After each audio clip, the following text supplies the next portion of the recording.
다시 반복돼서는 안 될 세계 재난 19, 이번에 12위입니다. 웜으로 12명을 살린 여인. 작년 여름은 전 세계적으로 유난히 덥고 건조했습니다. 그래서 산불 소식이 많았는데요. 자, 그중에서도 2017년 6월 17일 포르투갈의 중부 지역 레이히아주에서 발생한 산불은 63명의 사망자를 포함해 무려 100여 명이 넘는 부상자를 낳았는데요. 자, 이 산불은 포르투갈 전역에서 60년간 발생한 산불 중 최악이었다고 평가할 정도였습니다. 그런데 그때 사면초가 같은 상황에 놀라운 기지를 발휘해 가족과 마을 주민 등 12명의 생명을 지킨 한 여성이 있었습니다. Rebentar, a impressão que eram as garrafas do gás, era horrível. Os estrondos aqui, eram as chapas das coberturas, pelos ares. 이 놀라운 사건의 전날, 수도 리스본에서 동북쪽으로 200km 떨어진 산악 지역에서 발생한 산불은 산비탈을 타고 다른 지역까지 급속도로 확산되었습니다. 이미 소방대원 수백 명과 소방차 160여 대가 출동해 산불과 사투를 벌였지만 불길은 사그라들 기미가 보이지 않았는데요. 자, 그래서 다들 구조만을 기다릴 수는 없는 상황. 하지만 고속도로 바로 옆 마을인 노데이리뉴의 주민들은 도로 진입로가 끊겨 꼼짝없이 마을에 갇히고 말았는데요.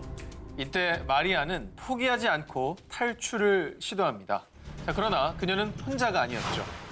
거동이 불편한 95세 노모가 있었는데요. 엄마, 얼른 차에 타요. 이곳을 빠져나가야 돼. 애미는 늦었다. 너라도 얼른 도망가라. 하지만 절대 포기할 수 없는 딸의 의지는 불길만큼이나 끈질겼죠. 그런데 마침 그때 마리아의 눈에 포착된 이것. 뭔가요? 물탱크였습니다. 오. 자, 물탱크를 보고 불을 피할 수 있는 안전지대라고 생각한 그녀. 이윽고 그녀와 어머니 그리고 마을 주민을 포함한 12명은 이 물탱크에서 서로의 몸에 물을 끼얹으며 무려 6시간을 버텨냈고요. 무사히 가족과 주민들은 화마에서 벗어날 수 있게 되었다가 아유, 다행이다. 그러니까 그 열기가 올라오고 그러니까 계속 물을 껴진 거예요. 게다가 불만 중요한 게 아니라 사실 열이 중요해. 네, 이거에 당하는 사람이 굉장히 그렇죠. 많은데 마리아의 기지가 아니었다면 꼼짝없이 불길에 갇힐 뻔한 사람들.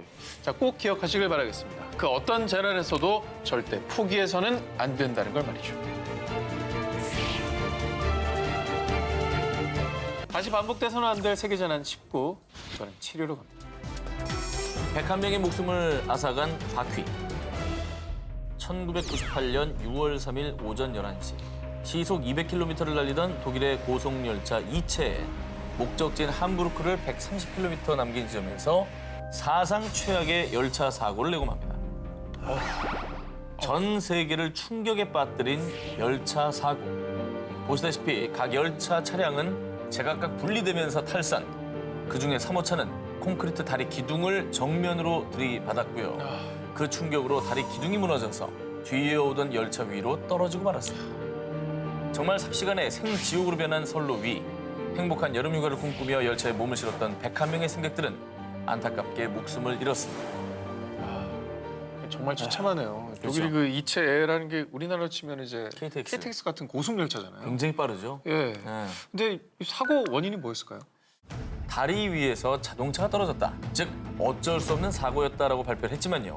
하지만 진상조사 뒤 밝혀진 사고의 원인은 막을 수 있는 인재였다는 사실이었습니다. 인재라고요? 그렇죠. 1991년 프랑스에 이어서 유럽에서 두 번째로 고속열차를 운영하게 된 독일. 기술공업 강국답게 고속열차 이체에 대한 자부심은 대단했습니다. 그런데 막상 운영을 시작하고 나니 문제가 이만저만이 아니었습니다. 찻잔이 엎어질 정도로 열차가 심하게 흔들렸고요. 소음도 심해서 승객들의 불만이 쏟아지기 시작한 거죠. 결국 독일의 철도 기술진은 고속열차 긴급점검에 돌입, 승차감을 안정시킬 가장 손쉬운 방법을 찾게 됩니다. 바로 열차의 바퀴를 교체하는 것이었죠. 참고로 이체의 열차의 바퀴는 바퀴 하나가 한 덩어리의 강철로 이루어진 모노블록 형태였는데요. 이걸 두 개의 바퀴를 결합한 듀얼블록 제품으로 전격 교체. 그런데 문제는 이 듀얼블록 바퀴가 오래 사용하게 되면 마모로 인해서 끊어질 수 있다는 것이었습니다. 이미 이 문제점을 알고 있는 독일의 한 트램 회사는 사고 1년 전부터 철도 주식회사에 사고의 위험을 알렸습니다. 게다가 사고 2달 전에는 이체의 기관사와 승무원이 바퀴에 이상이 있는 것 같다라고 보고를 했습니다. 하지만 이체 열차 바퀴에는 문제가 없어요. 그냥 자기들 일이나 해요. 예? 라며 이 모든 경고를 싹 다 무시했다고 합니다.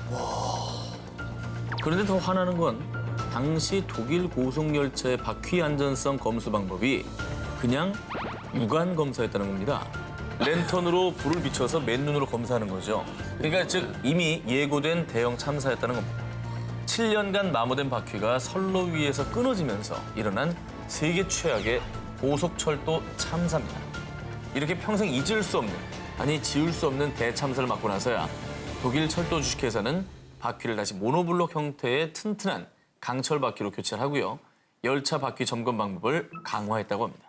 우리가 일반적으로 생각하는 어떤 그 독일이라는 나라의 이미지랑은 되게 다른데요. 그렇죠. 독일이라면 만약에 저런 불만이 올라왔을 때 바로 처리하겠죠. 되게 철저하게 조사를 할 것 같은데 오히려 우리가 오버한다 싶을 정도로 더 조금 그렇잖아요. 좀 네. 대비를 할 것 같은데 의외입니다.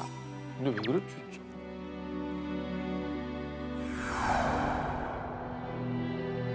다시 반복돼서는 안 될 세계 재난 19 6위 공개합니다. 11살 꼬마 영웅이 보낸 시그널. 2017년 8월 이탈리아 이스키아 섬 북부에 위치한 마을 카사미촐라 테르메를 강타한 규모 4.0의 지진. 여러 채 건물이 붕괴하면서 마을은 그야말로 아비규환이 되었는데요. 자, 그런데 이때 어른스러운 기지로 두 동생의 목숨을 구한 11살 꼬마 영웅이 있습니다. 자, 이 꼬마의 이름은 치로 마르몰로. 자, 치로는 생후 7개월 그리고 7살 난 동생들과 취침 준비를 하고 있었습니다.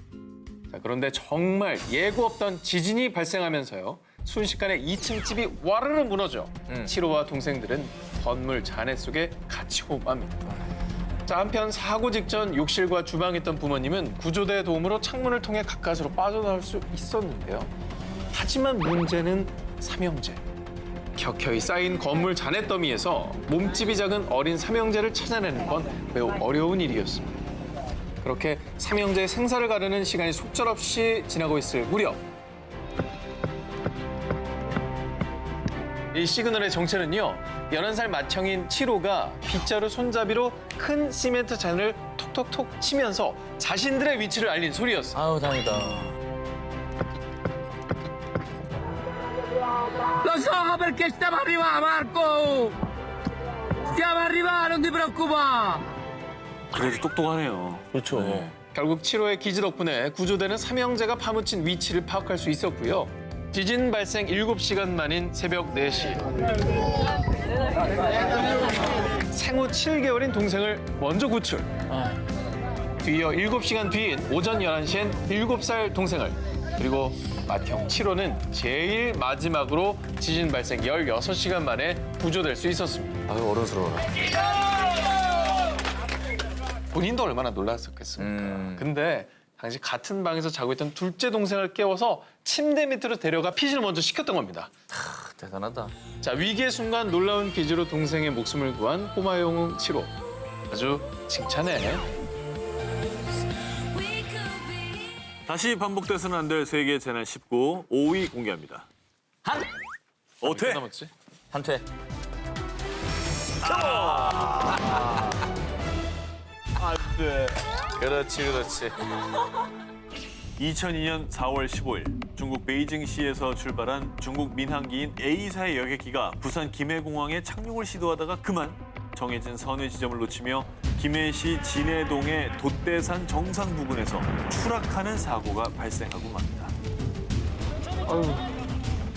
사고 항공기는 형체를 알아볼 수 세상. 없을 만큼 부서지면서 갑작스럽게 일어난 추락 사고. 살려주세요, 살려주세요. 이 절규만이 가득 채웠는데요. 바로 그때 저기 제 손을 잡아요. 조금만 더 힘을 내요. 부상자들을 일일이 부축하며 구조를 하는 한 남자가 있었으니 바로 25살의 청년 설익수. 그는 대구의 모 여행사의 수습사원으로요. 처음으로 관광객들을 인솔해 중국에 다녀오는 길이었습니다. 승객이었어요? 네, 승객이었습니다. 그런데 그 또한 비행기 잔에 왼쪽 눈이 찔려서 어머, 피가 흐르고 목과 등을 심하게 다친 상태였다고 하는데요. 아이고. 하지만 고통 속에서 신음하는 승객들을 목격한 설익수 씨는 차마 자신만 그 처참한 현장을 빠져나올 수 없었습니다. 그래서 결국 상처 입은 몸을 이끌고 언제 폭발할지 모르는 위험한 사고 현장 속으로 다시 뛰어든 겁니다. 아, 대단하다. 저러기 쉽지 않거든요. 어렵죠. 네. 얼마나 무서웠겠어요, 그죠? 네. 그리고 그는 정말 초인적인 힘을 발휘해 사고 충격으로 쓰러져 있던 부상자들을 일으키기 시작했는데요. 무려 20여 명의 승객들을 안전한 곳으로 피신시켰고요. 눈도 찔렸는데. 또 자신의 옷을 찢어서 부상자들을 지혈하거나 119 구조대에게 추락 지점을 알린 것도 설익수 씨. 정말 중요한 역할을 모두 해냈습니다. 그렇네요. 그 뒤에 병원으로 이송된 설익수 씨는요. 제가 좀 더 많은 사람을 구했어야 했는데 그게 너무 미안합니다. 어머나. 라면서 우리 국민에게 깊은 감동을 전했다고 합니다. 그리고 이 감동적인 사연은 미국 대표 뉴스 주간지인 T사에도 대대적으로 보도가 돼서요. 정의로운 마음으로부터 비롯된 가장 순수한 영웅적 행동이라고 평가하면서 아시아 영웅 25인에 선정했다고 합니다. 다시 반복돼서는 안 될 세계재난 19 4위를 공개합니다. 인간의 이기가 만든 죽음의 바다. 2010년 4월 20일 영국의 석유 전문기업 B사는요. 여느 때처럼 미국의 루이지애나주 앞바다 멕시코만에서 석유 시추선 딥워터 호라이즌 호를 통해서 시추 작업에 한창이었습니다. 그런데 바다에서 석유를 뽑아내는 파이프인 시추관에서 이상 징후를 감지. 그리고 얼마 뒤 배 전체를 뒤흔드는 폭발음과 함께 거대한 화염에 휩싸이고 말았습니다. 이 사고로 현장 인부 11명은 그 자리에서 사망. 그 뒤에 계속된 끔찍한 사고, 아니 재앙. 시추관이 부러지면서 파괴된 해적 구멍에서는 무려 87일간 약 490만 배럴의 원유가 쏟아져 나오게 됩니다. 정말 말도 안 된다. 멕시코만에 근접한 해안 지역은 정말 하루하루 죽음의 바다가 돼갔습니다. 검은 기름때를 뒤집어쓰고 제대로 날지도 못하는 펠리컨이 수두룩하고요. 멸종 위기의 희귀 바다거북 캠스 라이들리도 무려 609마리가 죽은 채 발견됐습니다. 지역이 완전 그냥 생태계가 다 파괴가 돼버린 것 같아요. 완전 파괴시킨 거고요. 미국 정부는 사고 후 멕시코만과 근접한 루이지애나, 미시시피 등 4대주에 어업 재난 상태를 선포, 매년 수산물을 24억 달러, 한화로 약 2조 5천억 원을 생산하는 루이지애나주는 모든 어업 활동이 중단됐습니다. 그런데 이 최악의 해양 재난이 더욱 안타까운 건, 아니 또 분노하게 만드는 건, 이 사건이 이미 예견된 사고였다는 겁니다. 이것도 예견된 거예요? 그렇죠. 영국의 석유 전문기업 B사는 비용 문제로 정기적인 안전검사를 무시했고요. 석유 시추 작업을 강행했습니다. 게다가 근로자들이 심야에 잠에서 깨는 것을 방지하기 위해서 경보 장치를 꺼놨다고 합니다. 말도 안 돼. 갖은 작업 끝에 2010년 9월에 사고가 난 해저 유정은요, 밀봉이 됐습니다, 일단. 하지만 이미 유출된 기름으로 망가진 생태계는 언제 복구될지 모르는 상황입니다. 영국 원유 시추회사 B사가 미국에 24조 원을 배상하기도 했지만 돈으로는 어떤 것도 보상할 수가 없겠죠. 앞으로는 부디 이런 끔찍한 재앙이 반복되지 않길 바랍니다.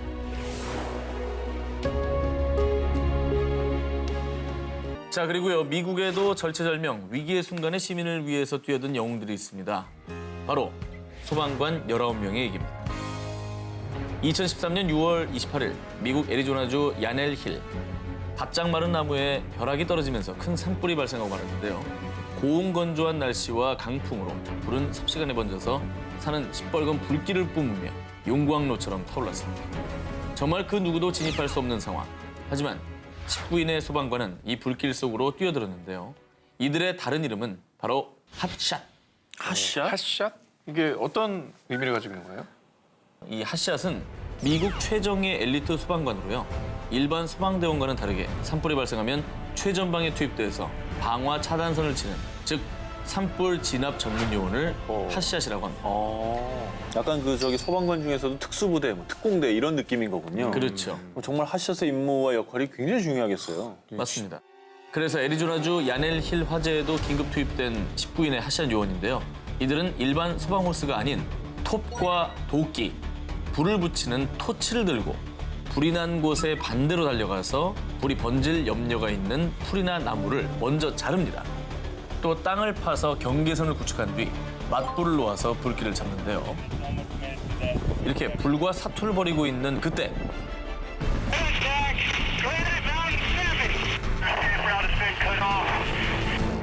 갑자기 예기치 않은 돌풍으로 도저히 진압할 수 없는 속도로 번진 불. 19명은 그만 그 불 속에 갇혀서 안타깝게 숨을 거두고 말았습니다. 이 안타까운 사연은 미 전역에 알려졌어요. 그동안 잘 알려지지 않았던 핫샷 소방대원들을 향한 추모와 애도의 물결이 이어졌는데요.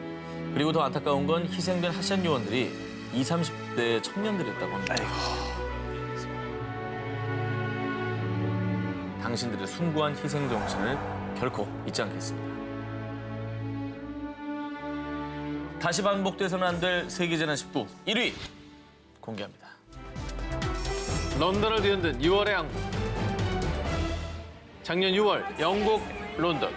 화염에 휩싸인 24층 아파트의 모습이 생중계되며 전 세계를 충격에 빠뜨렸었죠.